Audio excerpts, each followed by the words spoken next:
Great. Well, let's jump in. What the heck is going on right now? Oh man, it's really hard to explain in like succinctly.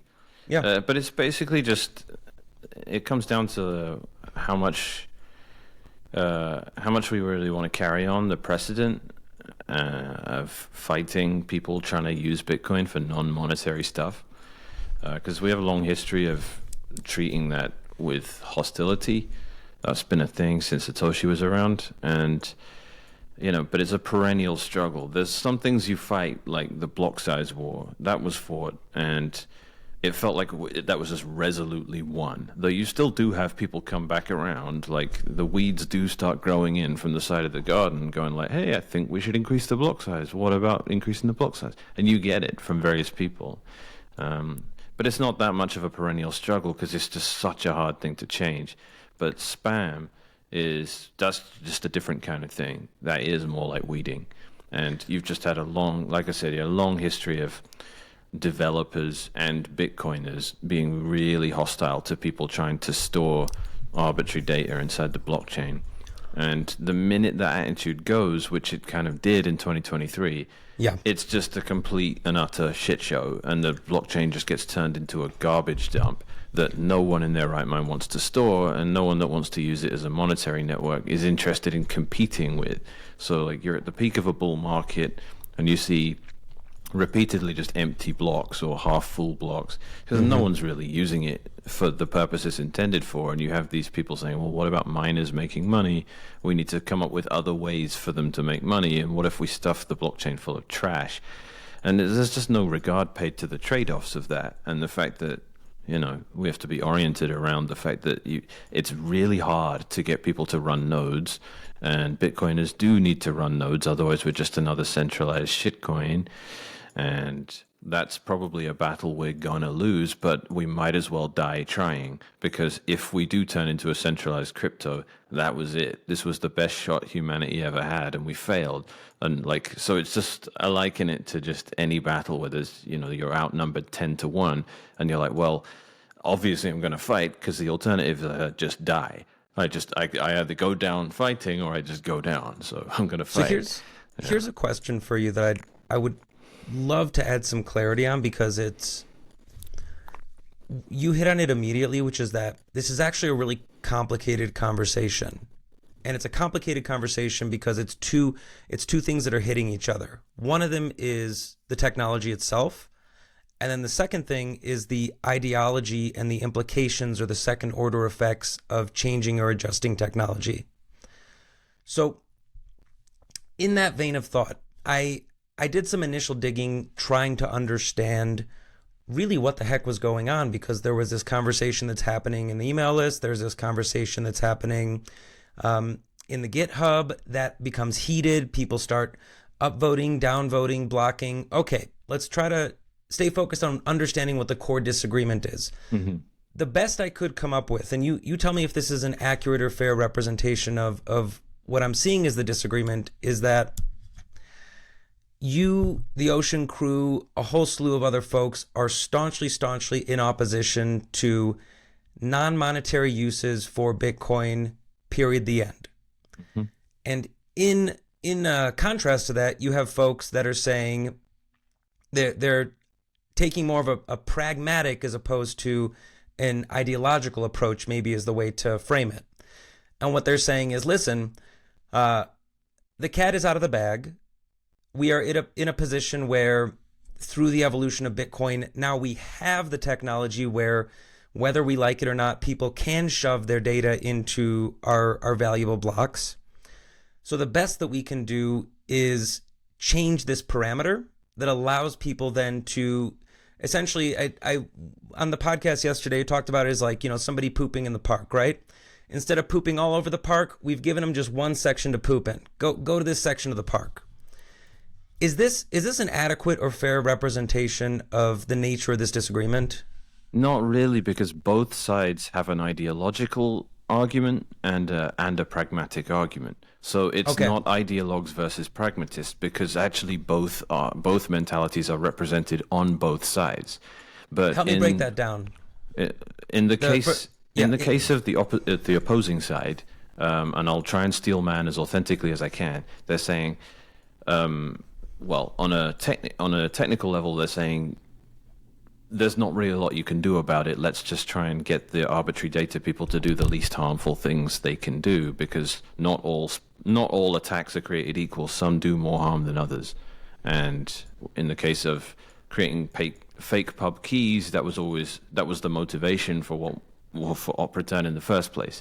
It was, if we create this provably unspendable output, then nodes don't have to care about it, so it does less harm. Obviously, they're still competing for block space, and they're still using Bitcoin for something other than money, but at least they're not bloating the UTXO set. So like there are different. This is the pragmatic approach, and that's basically what the whole current thing with Core is very reminiscent of that, because they're saying, look, there's an emergency right now. Someone is storing a whole bunch of data in fake pub keys, and to be fair, there isn't a trivial filter you could do anything about that with. So they're looking at us and they're saying, look, we need to permit them to do this in OpReturn, but unfortunately, this just creates a complete contradiction with where we are and where the battle lines have been drawn, because this horrible wave of spam that started in 2023 with all the inscriptions and stuff was incredibly easy to filter out. And there was a bunch of gaslighting around it that went more along the ideological line of the opposition, which is, that's just censorship. You can't do that. And Can you explain that to me? What would be technically required to immediately get rid of all these inscriptions, ordinals, runes, all this ancillary data? I don't understand it exactly, but I know it was trivial for Luke to implement, and it worked, and that went into knots immediately. So I don't want to speak to it, I'm making enough technical inaccuracies in my commentary on this whole thing anyway.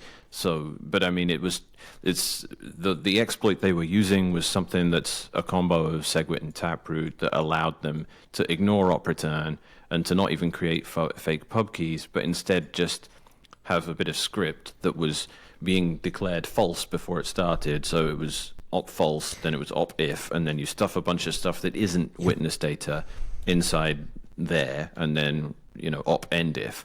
And that's basically tricking a node into thinking this is a transaction when it isn't. And it's an ugly hack, and anyone doing it knows that they're using a system in a way that the designers of that system didn't anticipate and don't want. So that should betray, if you're getting into a car by breaking a window and climbing through the door instead of unlocking it, clearly you're going against the intentions of the car and the designer, right? So, but I mean, let me not get too off on a tangent here. Well, it's good clarity, because I do recall, right, when inscriptions were coming out, looking at, the mempool.space, where they'd wind up inevitably, mined into blocks, and you would see exactly what you're describing, which is this whole like push and then the false and then this additional data.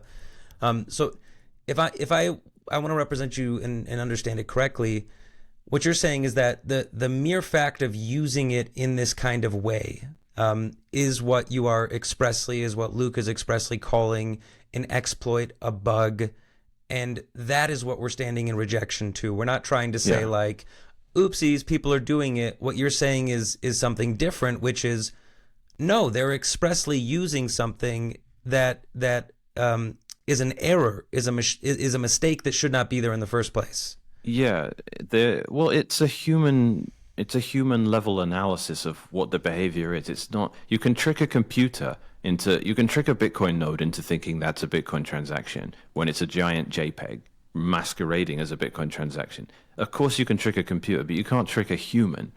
That's the difference. And this was the annoying ideological rejection of our position. It was, they're all just valid transactions. Yeah, from a computer perspective, they're all valid transactions, just like spam emails are all valid emails. Of course, they adhere to the rules of the protocol. But the point is, they go against the higher purpose, the human behind it, the person with the email account, the person running the Bitcoin node. They're not here for that. Fundamentally, they're here to use a permissionless monetary network, something that's deflationary. That's actually the human description of why you would want to use the system.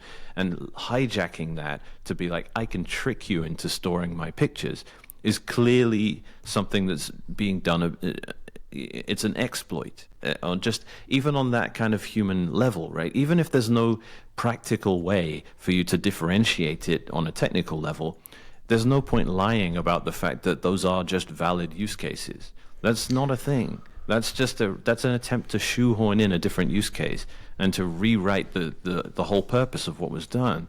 And that was one of the first things that really made us start thinking, well, this isn't core just ducking away from controversy. This is actively being participated in, this kind of bait and switch. Like, get a whole bunch of people to run nodes and then start treating them as redundant cloud storage.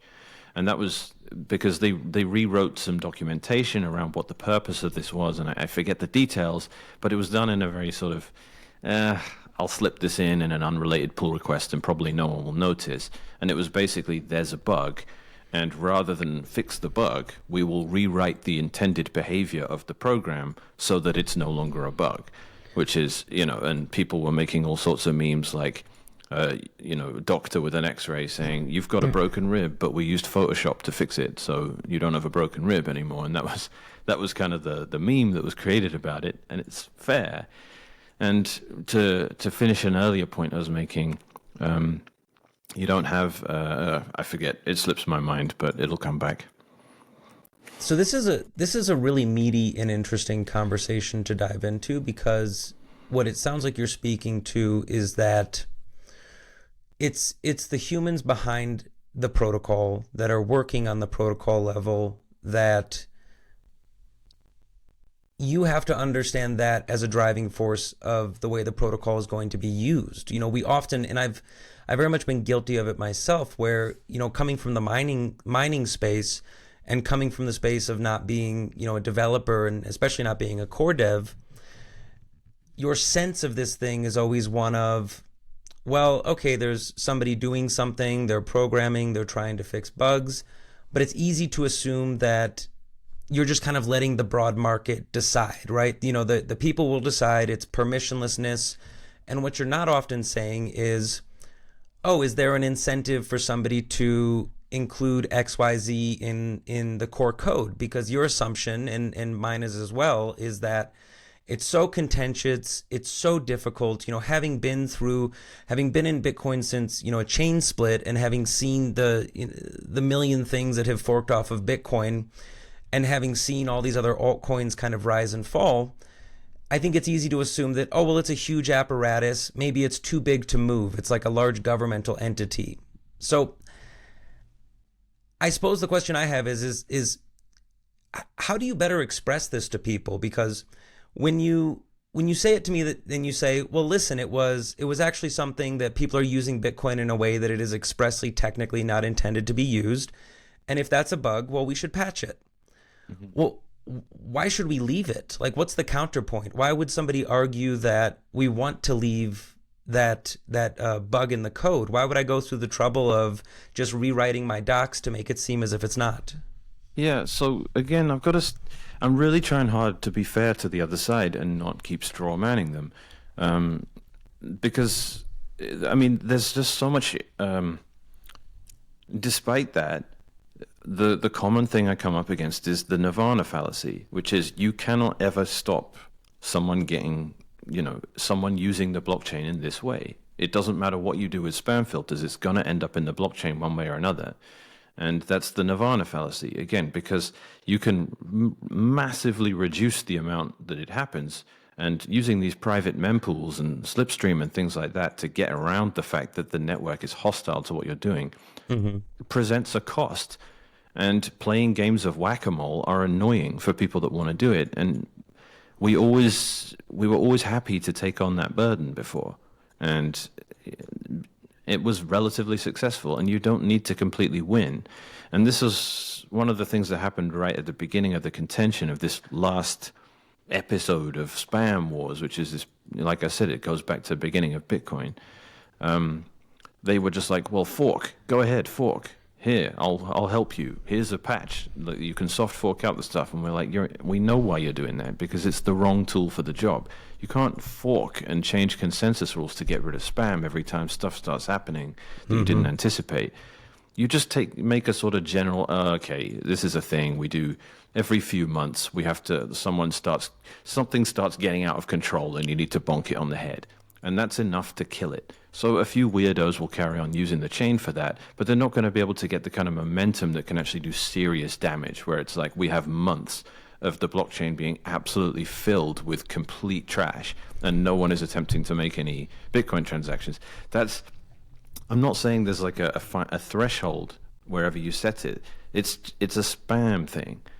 And that, when it comes to spam in any sense, it's always best effort basis with acceptance of the fact that it's never going to be perfect and you're never going to be able to stop fighting it. That's just a perennial struggle. So go talk to Google and Microsoft about what they have to do to make email remotely useful. They just have to. Sure. They're never going to be like, look, we can't with spam, all right? There's always going to be spam. Just deal with it. It's going to flood your inbox with absolute trash. Just deal with it, okay? We can't ever actually finish it. It's all valid emails. These are not relevant arguments, right? They know that would just make everything unusable. So they're like, look, we just have to do it. And sorry if your sister emailed you and it ended up in the spam folder. That just happens sometimes. And if you got a bunch of trash that, was a bunch of scams and it made it into your inbox, that happens sometimes too.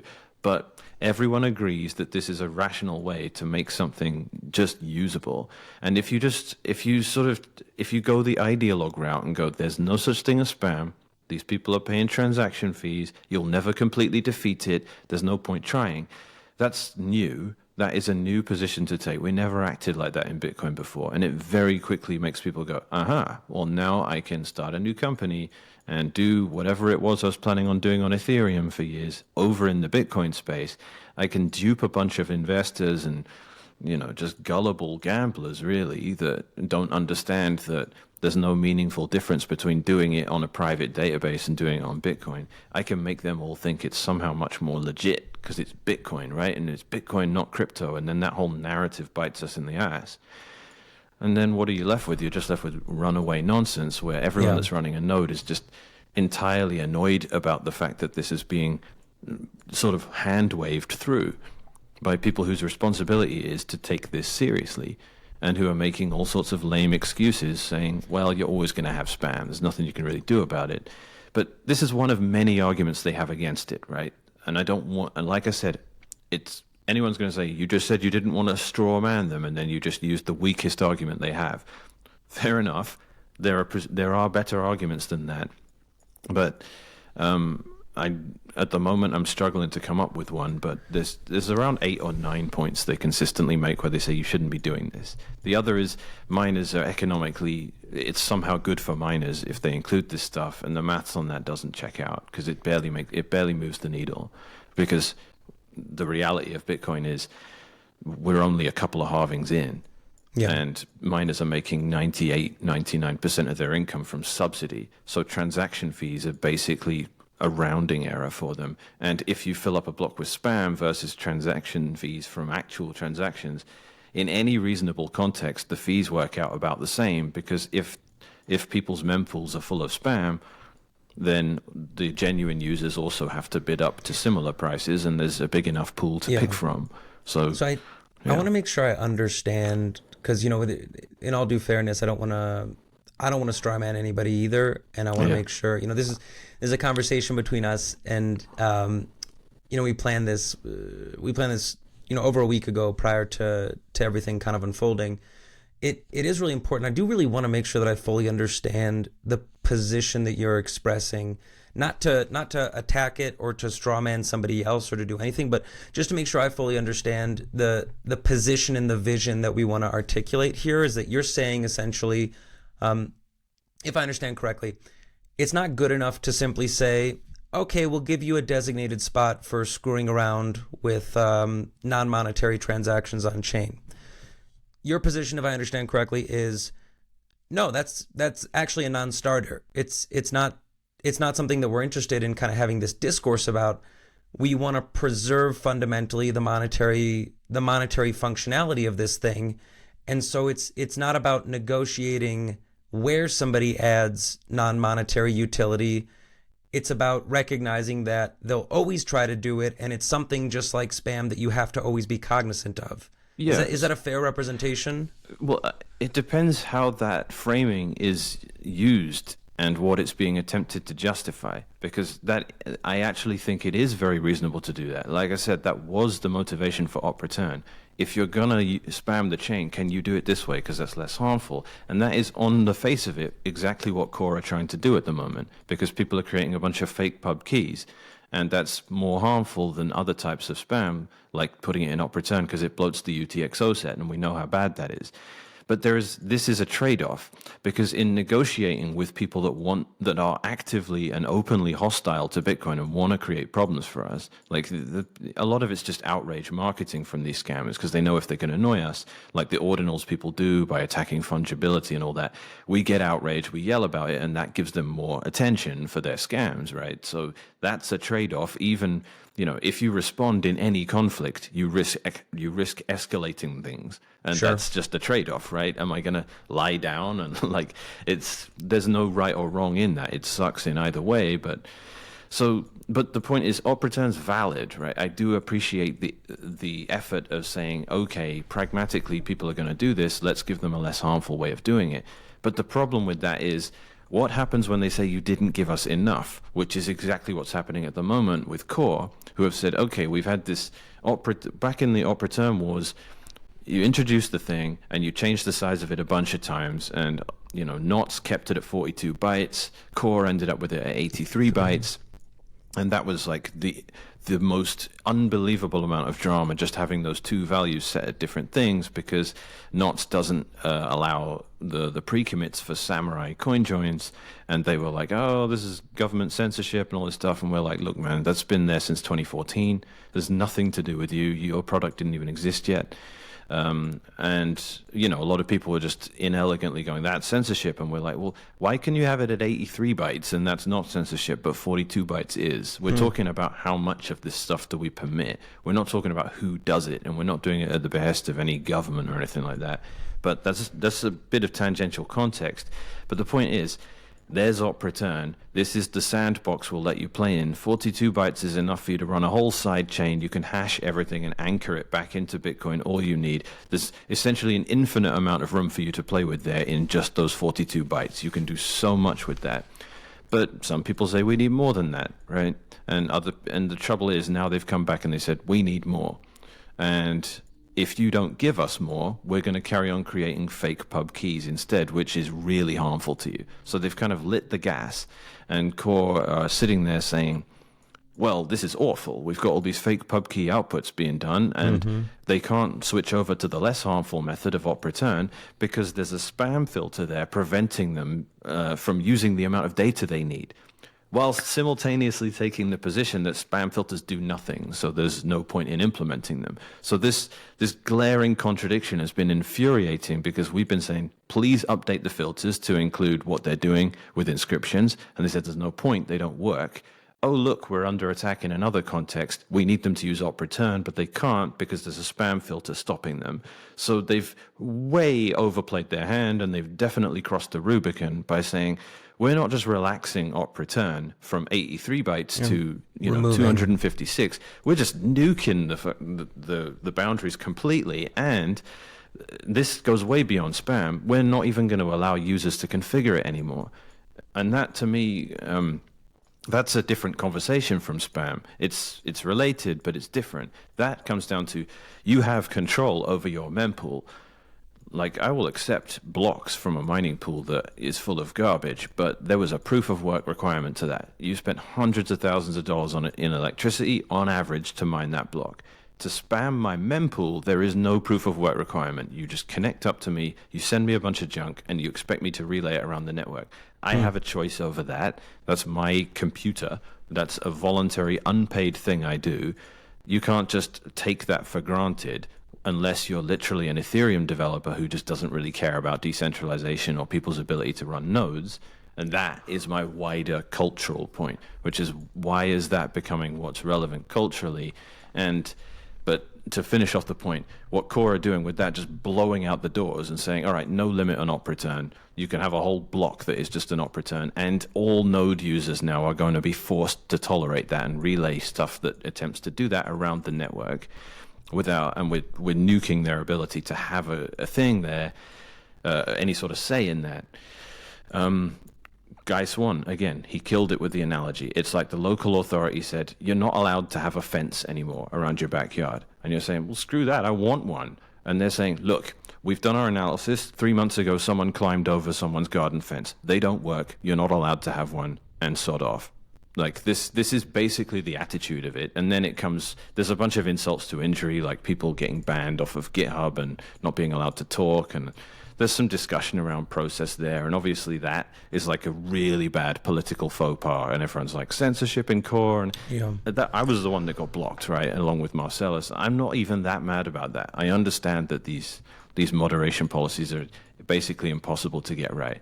It's more the attitude of like, there's these idiots that have a problem with what we're doing, how do we get rid of them? And I'm like, I have a valid point.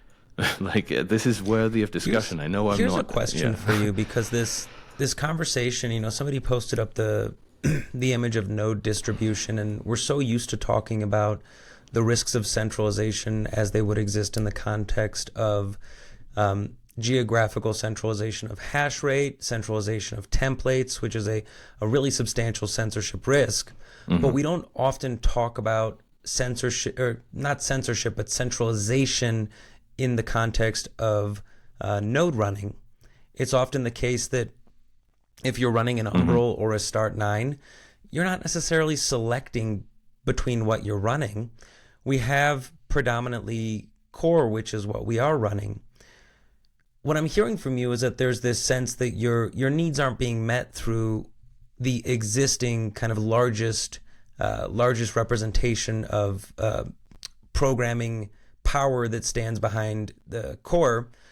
Do you foresee a future where there's some kind of factioning or fracture of this, where in 20 years from now, it may be the case where there are 5-6 major implementations of core that people are running that may all have their own rules or their own regulations, but it's not all coming through this one single large entity? Is that a potential future world? Is that something even reasonable to consider? I don't think so. I think that is the forced dream, but it's also just wildly impractical for a whole bunch of reasons. Yeah, why is that? I'm curious. It just comes down to bugs. Like, if a bug happens, it's really a lot better if we all have the same bug than if some people have the bug and other people don't, because then you get accidental forks.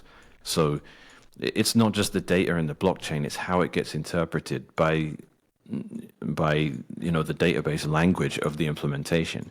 So you've had a manifest example of this go wrong in the wild before, when half the Lightning Network went down because Brock made a weird super giant, contrived he made a multi-sig taproot transaction that was like 998 out of 999 M of n, and BTCD didn't understand how to deal with it and crashed, and that was what was under LND.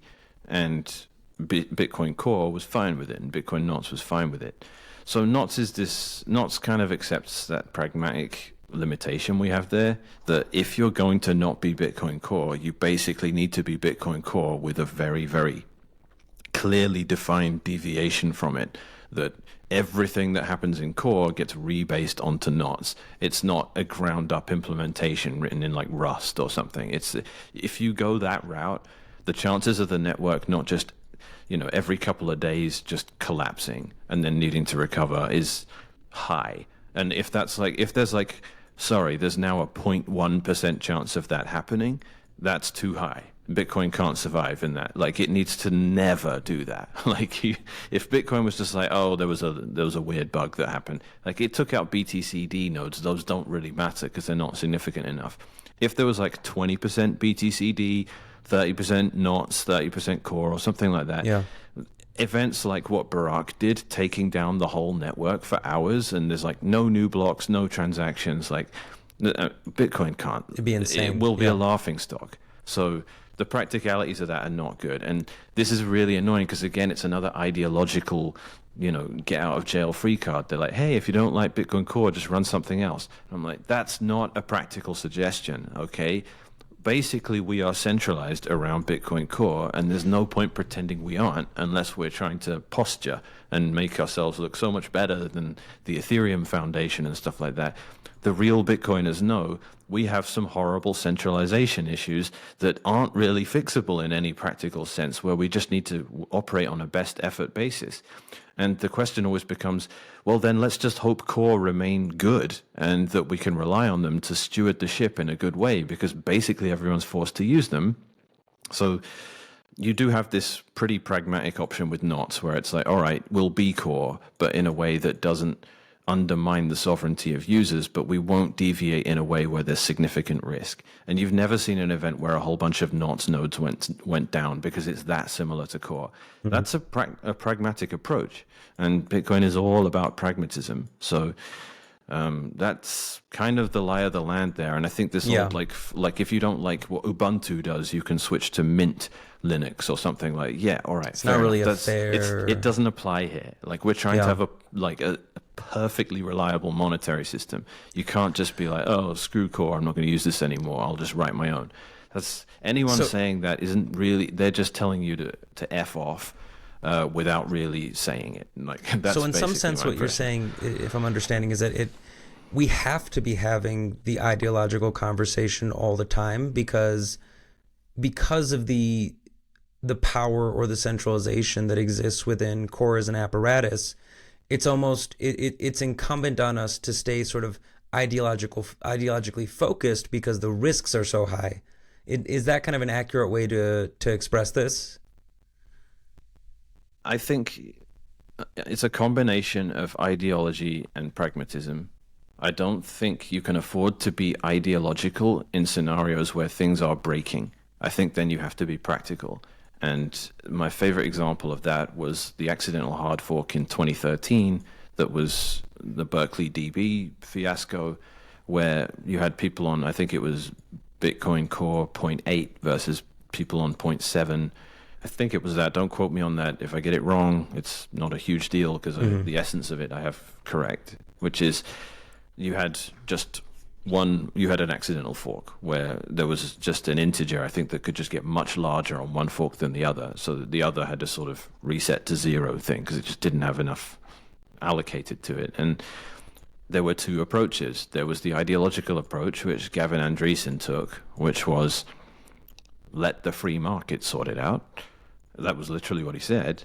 And there was the pragmatist approach, which was what Luke did. He said, I'm getting on the phone to the relevant mining pools that found the last 7 or 8 blocks that are part of this complete chaos, and we're going to figure out how to reconcile it, and we need to get everyone on something and all agree on what the rules are again. And everyone agreed, I think, to go back to 0.7 rather than carry on 0.8. And a few mining pools, just some money was moved around, like, hey, okay, there was a disaster, you mined a block, it got lost or whatever, and that was a practical solution to it, and it got things back on track very quickly. Within a few hours, the price tanked and then recovered by the next morning, if I recall. I certainly remember within a few days it was like nothing had happened, and that was a practical approach to it. And I think that's basically, it was in service of making Bitcoin work properly, and it definitely rejected this sort of free market will fix everything ideology that I've seen invoked all the time. And I started making this joke, like, some people are that ridiculous that if their kid runs out into traffic and you try to stop them, they'll say, no, just let the free market sort it out. It's like, you cannot be that ideological. You do need to understand that you've got to break eggs sometimes. And I think that's basically what we're all about. I mean, I'm not trying to shill Ocean. I really just find everything about Ocean to be pragmatic. Miners are going to pool. You can't just tell them all they got to go lotto mine to decentralize Bitcoin. They just won't do it. So you need to accept the fact that they're going to pool, and you need to accept the fact that it's basically impossible to scale reward split calculation. So you need a centralized entity like Ocean to figure it out, and just do it as transparently as possible and invite any scrutiny if they ever did anything untoward. And people are like, oh, well, there's still that centralized bit. And I'm like, yeah, but you don't have anything better than that, not within what the laws of physics permit. And how are you going to take down the centralized, the alternatives of Foundry and all the stuff Antpool does, which has all these sub-pools? They're basically running the entire network now. And if you're prepared to just trust them, That's not good enough. That's an ideological faux pas, which isn't good enough. And we can't really, you have to do better than that. But again, where do you, like when you have 1 million people using something like Bitcoin and you try to have discussions where you try and remain ideological, and when you realize that's no longer realistic, we need to switch to a practical mitigation, how do you all draw the line in the same place from where you flip from one to the other? I have no idea. And it Yeah, gets harder and harder with every order of magnitude we expand.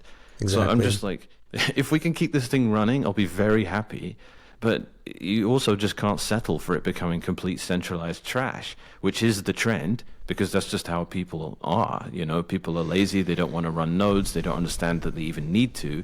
And they definitely don't want to start getting into the nuances of whether the node they're running is malicious.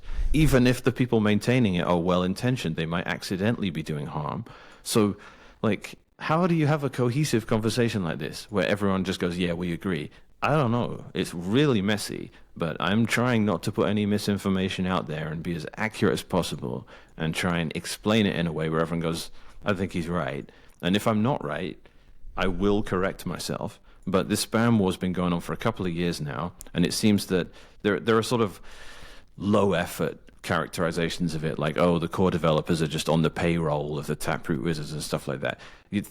Some people can just lazily make allegations like that, and I've tried to steer clear of it. I'm going to assume good faith. I'm going to assume that the people in core think what they're doing is right for Bitcoin. I just think they're really messing up, and they're being heavy-handed, and they are. I can talk about them committing an ideological faux pas by saying they are not allowing users to control their own mempools anymore, and people will get outraged about that. It's very effective as a political technique, but it's not really. It's just one of many things that I think is indicative of an attitude that ultimately ends up with Bitcoin in 5 or 10 years being a ghost town or just a complete pile of trash with no value whatsoever, where no one has a specific point in the past to point to where they're like, that's where it all went wrong. You just kind of have to take these moments and go, look, I'm trying to tell you that there's something going on here where the priorities are not what they should be and the wrong people are running the ship. And here's an example, and here's an example. And every single time it looks like an overreaction and melodrama, but that's how you do it. I don't know any other method. It is political, it is dirty, but I'm trying to be sincere about that every step of the way. I hope that all makes sense. No, it 100% does, and I appreciate the points you lay out, because I think it only becomes more relevant as the network grows, that this contrast or conflict between what is Bitcoin culture versus what is Bitcoin as something that has become normalized in the broad world has kind of fundamentally meant, as we become more accepted in the broad ecosystem, that there are fewer and fewer people who can actually have highly informed opinions on these kinds of things. And it, for that reason, is ever more important that we're bringing people on to give, on a best faith effort, an explanation of why they feel so wholeheartedly one way or another. Yeah, we 100% appreciate that. I couldn't be more excited to have you coming in to talk with us at Thames next week. And then I know that you're going to be, are you going to be staying for BTC++ a little bit later that week? Yeah. So and you'll there's be, going to be a bunch of mempool drama there at BTC++. So there'll be a ton. But if I hope for anything, it's I hope that the viewers, I hope that the people who are spending time investing and listening to this don't find themselves pursuing the avenue of the cheap knee-jerk reactions, and do take time to connect, because the important thing when you're dealing with a complex subject is to get the people who feel passionately about it and who are educated enough to understand it at a degree of technical depth to get up and start to actually make sense. You know, as much as you are advocating for your position, the more that we can and the better that we can tease out these threads of understanding what the heck is going on. Because, you know, I've spent my Bitcoin career in the mining space, and so my interaction with what you're describing is highly competent on one side, but absolutely void on the other. You know, the apparatus of core and the various node implementations is almost entirely Greek to me. So I really appreciate you coming on, and thank you for taking the time to in best faith explain and just kind of give us a sense of what the foundation of this is. Could you leave us with maybe some final thoughts or some final ideas that you want us to take away into the end of this week? Yeah, I think don't be afraid of getting involved in this discussion. You will. It's the horrific juxtaposition of technology and politics, where like it's really hard to walk that tightrope because politics, technology is hard to understand, and Bitcoin is a very technical subject. But so people feel afraid of getting involved, and I am not. I've learnt my lesson in that regard. You cannot wait forever before you have the complete understanding. I have made multiple mistakes in my understanding of what is actually being proposed here by Core and what is actually not being proposed. And I'm correcting myself along the way and making sure that it doesn't undermine my fundamental position. And so far, nothing has undermined my fundamental position. I'm being candid about it. It's that you need to have a proactive approach in dealing with non-monetary use cases of Bitcoin, and there is long precedent of us having done that, stretching all the way back to Satoshi, and we have a manifest success story of us treating arbitrary data and alternative use cases of Bitcoin with the appropriate hostility, and it's been effective enough to keep Bitcoin for a long time. And people coming along, like naming names, Jameson Lopp, with these sermons about how we need to accept that people want to use Bitcoin for other purposes. We don't. That is not true. That is an assertion. And falling back on the, well, even if you don't accept it, we can just do it anyway, that is also not true. So we can demonstrate that. We have the facts and the history on our side. And it's basically on Bitcoiners to say, this is money. It's not on you to be hijacking it and turning it into other stuff and making people free cloud storage and just leveraging the fact that there's a bunch of hardware out there that will store my stuff for me for free that has nothing to do with money or why they're running that stuff.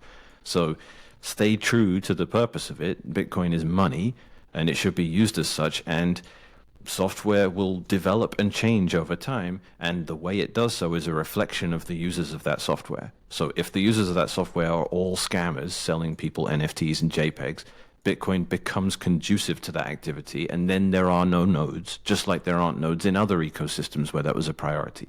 So you have to watch, and it all comes down to culture. It's nothing to do with technology. The way the technology develops is a reflection of the culture, and that's self-sustaining. So if it starts going in that direction, it never ends. You have to pull the brakes on it and say, no, this is money. Why are you making it conducive to other use cases? So it's a political battle. It's a struggle for the culture and the identity of what the project is. And that's something anyone can get involved in. You don't need to be technically literate for that. So yeah, that's how I'll wrap up my point. Mechanic, thank you so much for joining us, and we can't wait to have you next week. We're excited to get you the Texas Energy and Mining Summit and continue the conversation. Where's the best place to eat brisket? We're gonna find out together, man. It's new to me as well. I'm still learning the city. Okay, cool. All right, well, thanks for having me. Likewise.